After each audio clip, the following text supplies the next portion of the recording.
El Instituto Mexicano de Estudios Estratégicos en Seguridad y Defensa Nacionales, el Centro de Estudios Internacionales del Colegio de México y la Escuela de Gobierno y Economía de la Universidad Panamericana presentan la serie Conversaciones sobre Seguridad y Desarrollo.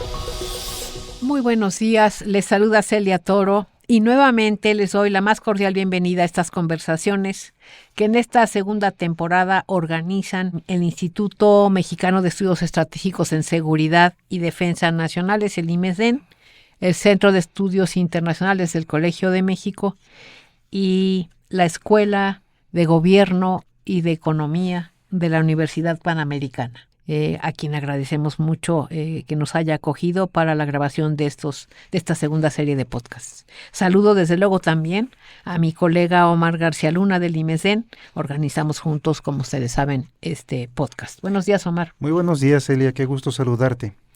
En esta ocasión nos acompaña el doctor Carlos Fernando Matute González para hablarnos sobre un tema muy interesante que es las pensiones en México. Carlos Matute es doctor en Derecho por la Universidad Panamericana, maestro en Derecho por la División de Estudios de Posgrado de la Facultad de Derecho de la Universidad Nacional Autónoma de México, licenciado en Administración Pública por el Colegio de México y licenciado en Derecho en la Universidad Iberoamericana. Ha sido profesor por más de 30 años en la Universidad Iberoamericana, la Universidad Panamericana, la Universidad Nacional Autónoma de México, el Colegio de México y la Universidad Anáhuac. Es articulista de La Crónica de Hoy y El Universal, en temas de administración pública. Actualmente es coordinador académico del Centro Virtual de Estudios de la Gestión Pública, investigador y subdirector del Instituto Mexicano de Estudios Estratégicos en Seguridad y Defensa Nacionales. Carlos, seas bienvenido a este espacio. Muy buenos días. Gracias, Omar. Gracias, Celia, por la invitación y sobre todo abordar este tema tan importante para el país. Quizá empezar por el principio, Carlos. ¿En qué consiste nuestro sistema de pensiones o qué es un sistema de pensiones? Mira, un sistema de pensiones es lo mínimo que tiene que tener un Estado en una sociedad capitalista. Bien. Es decir, un Estado, una forma de obtener obediencia en una sociedad que no le garantiza a las personas de esa sociedad que van a tener un ingreso asegurado cuando se retiren, cuando sean viejos, va a fracasar. O sea, es fundamental. Y eso se entendió desde el siglo XIX. Mire qué extraño, con Bismarck. Un pensador conservador, y después se recuperó mucho durante la Segunda Guerra Mundial con un informe Beveridge que estableció las bases del sistema colectivo de seguridad social con diversos esquemas que permitían, bajo el principio solidario, en el que los jóvenes, los que estaban en activo, contribuían para pagar a las personas que estaban ya en la edad de retiro o la vejez. Ese era el principio solidario. Sin embargo, este sistema Beveridge del Estado Social de Derecho entró en profunda crisis en los años 70, 80 por muchos factores, pero el más importante fue el envejecimiento de la población. Y porque por lo menos en México, lo solidario, y en América Latina, era para un pequeño grupo poblacional. Eso es. Se diseñó de tal manera que los únicos que realmente estaban teniendo esta solidaridad del resto de la población pues eran los trabajadores formales, aquellos que tenían una relación jerárquica con un patrón, Sí. y todos los demás, los independientes, no recibían beneficios de esta seguridad social. Es decir, 35% de la población económicamente activa obtenía beneficios y 65% no. Y entonces nos empezamos a preguntar, ¿qué? ¿Esto no es solidario? Claro. ¿Qué es esto? Y luego la solidaridad se enfocaba en las personas, trabajadores de altos ingresos, y comparamos a los trabajadores, porque los trabajadores de bajos ingresos, y especialmente las mujeres, cuando llegan a la edad de retiro, 60, 65 años, se daban cuenta que o no habían cotizado lo suficiente o no estaban cotizando, y por lo tanto todo aquello que habían cotizado se convertía en cero pensión. Y los otros grupos, especialmente los sindicalizados y los que están en grandes organizaciones, que se logran mantener en un puesto de trabajo durante 40 años, están recibiendo la solidaridad del resto de la población. Entonces el sistema de reparto no era tan solidario como lo quieren vender ahora. Era muy, muy injusto. Claro. Carlos, hecha esta primera exposición, de manera específica, al día de hoy, ¿cómo se estructura el sistema de pensiones en México? Bueno, Sobre todo, ¿cómo se paga, Carlos? mira, hay dos formas de organizarlo. Lo puedo organizar a partir de beneficios definidos. No importa cuánto aportes, sino que al llegar a una edad te voy a dar tanto. O de aportaciones definidas. Lo que vas a recibir es lo que ya tiene ahorrado. Ambos requieren de cierto ahorro. Nada más que en el primero, el ahorro está desvinculado de las prestaciones. Y entonces se convierte en un poco menos financiable, menos viable financieramente, que es lo que pasó en los años 70, 80 en todo el mundo. Al grado que los sistemas, en vez de financiarse con las aportaciones de quienes iban a ser beneficiados, se empezaron a financiar del presupuesto público. A ver, me explico. Había 35% que aportaba, el otro 65% no recibía nada, y de los impuestos generales se sacaba, del 100% se sacaba el dinero para pagarle a ese 35%. Ese es más o menos el esquema. Entonces se convirtió en aún más injusto. Y entonces, ¿qué se hizo? Se movieron los sistemas hacia las aportaciones definidas, ojo, con una mezcla. No solamente aportaciones definidas, sino también beneficios definidos. Los dos mezclados. Por ejemplo, el esquema mexicano se paga actualmente a la que se llama Generación Afore, se le paga con sus cuentas individuales, pero si no alcanza a cubrir la cuenta individual, entra una garantía estatal desde hace 30 años que se llama la pensión mínima garantizada, que es la que ahorita está en discusión. Lo que quieren subir es el monto de esa pensión mínima garantizada, de no ser un salario mínimo, sino de ser el promedio de salario de cotización del IMSS. Esa es la discusión ahorita que se trae en este momento. Ajá. ¿Y tú qué sugerirías? ¿O qué piensas que van a decidir? Bueno, sobre todo, ¿con qué criterio? O sea, de justicia o mira, no. ¿qué pienso que van a decidir? Pues ya está definido. Okay, o sea, viene una iniciativa del presidente, el presidente ya propuso este tope, creo que son 16,000 pesos. El problema no es ese. El problema es que lo vuelva a convertir en un sistema de beneficios definidos sin una fuente de financiamiento clara.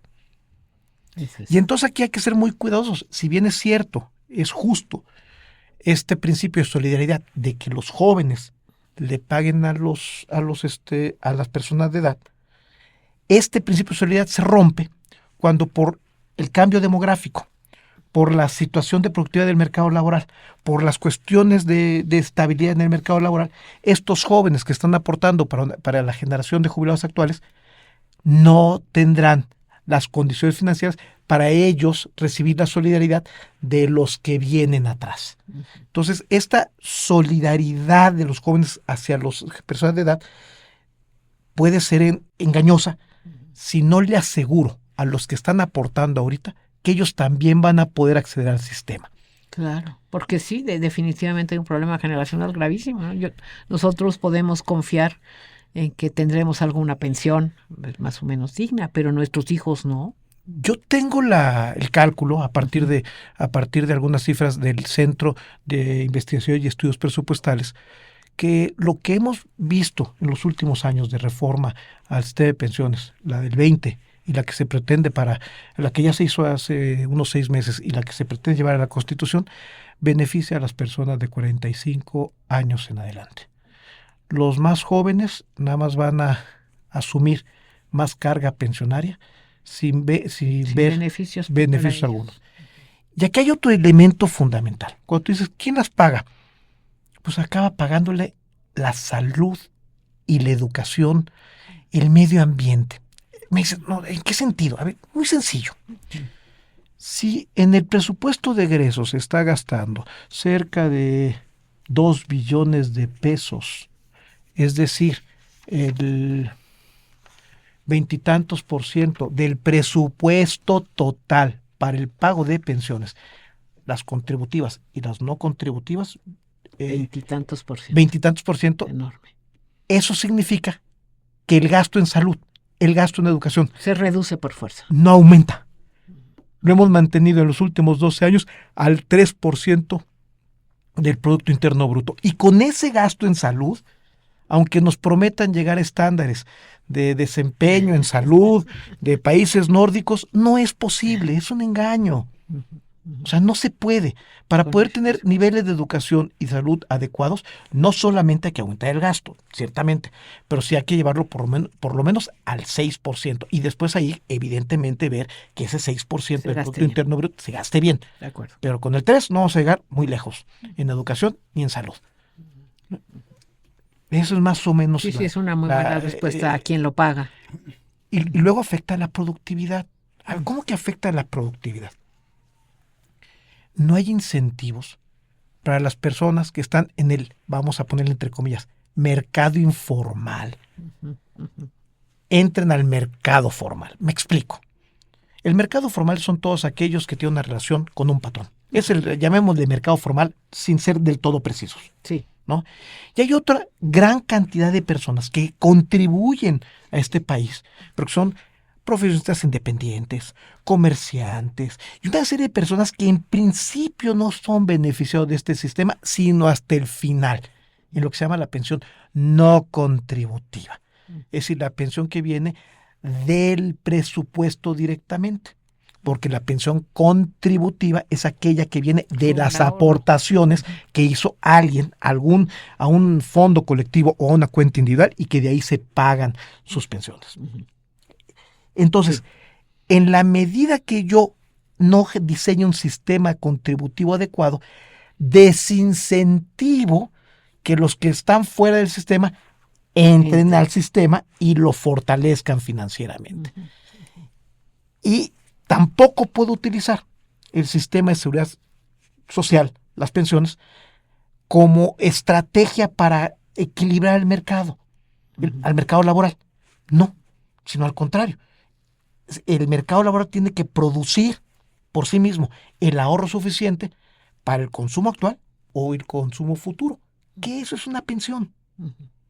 Un consumo futuro. O sea, ¿cómo le hacemos como sociedad para garantizar el consumo futuro de nuestras generaciones jóvenes? Ese es el gran reto de un sistema pensionario. De acuerdo. Carlos, por lo que entiendo, nos planteas un escenario pues preocupante en dos sentidos. Uno, en cuanto a las finanzas públicas y el desarrollo de un país. El tema es tan importante que si no se atiende nos proyecta un escenario preocupante para el desarrollo del país en el futuro. Y también es preocupante en términos pues ciudadanos de la población. Hay un conjunto de población que pues o no va a tener pensión o no va a ser una pensión suficiente para esos años donde ya no sea productiva en términos laborales. Mi pregunta es, bueno, eso ya lo has mencionado, pero de forma específica, ¿cómo estaría pegando al desarrollo de México que no atendamos el tema? Y en términos comparativos con otros países, ¿se están haciendo las cosas que se deberían hacer? ¿Alguien las está haciendo? Qué buena pregunta. Voy a empezar con la última.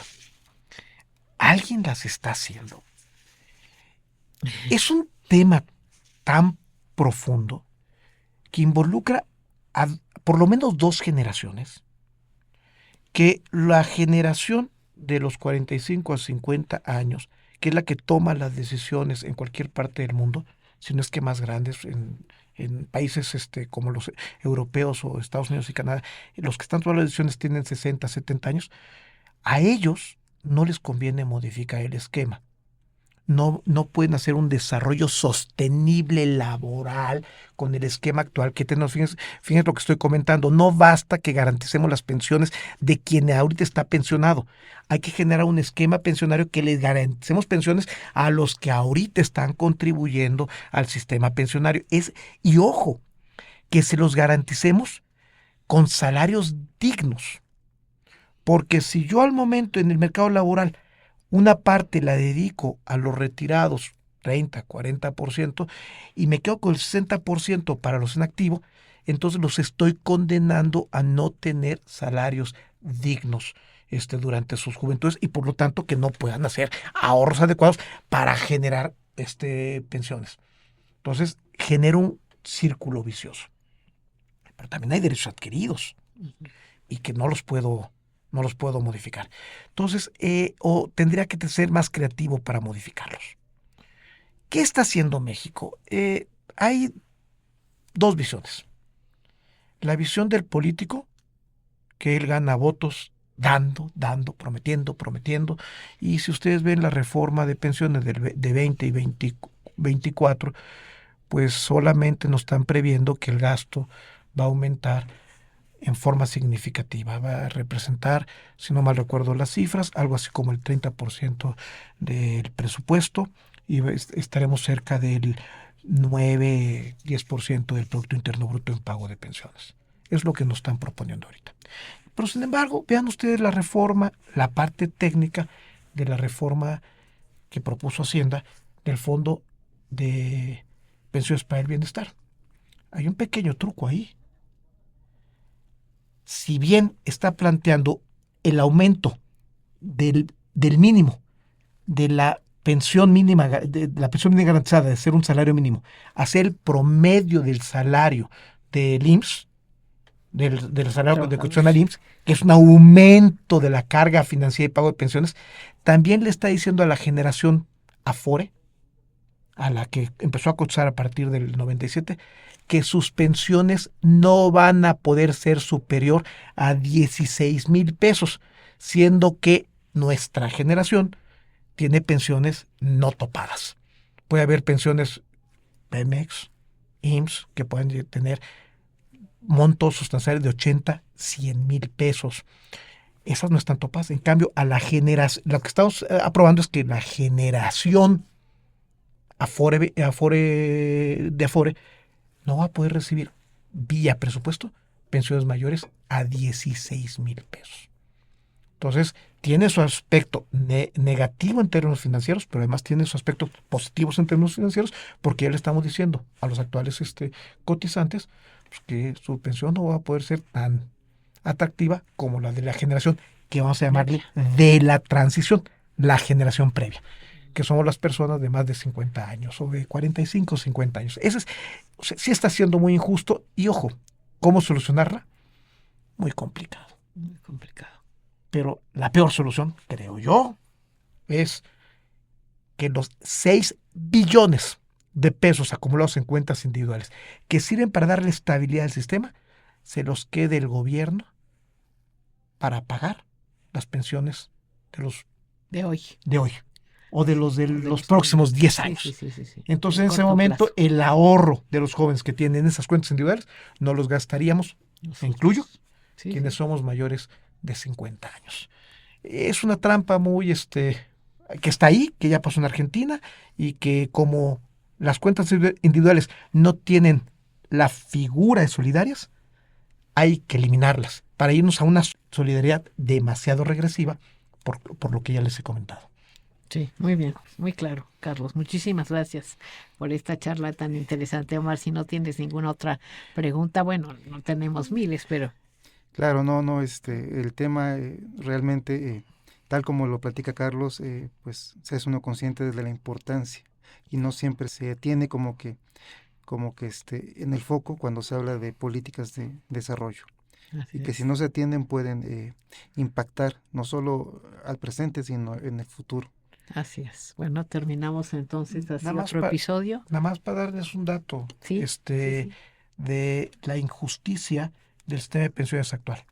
El pasivo contingente laboral vía contrato colectivo de Pemex y CFE es 1.7 billones de pesos, que representan el 5.6% del Producto Interno Bruto.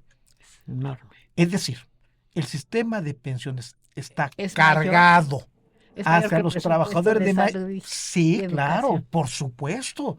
Está cargado a ciertos tipos de trabajadores.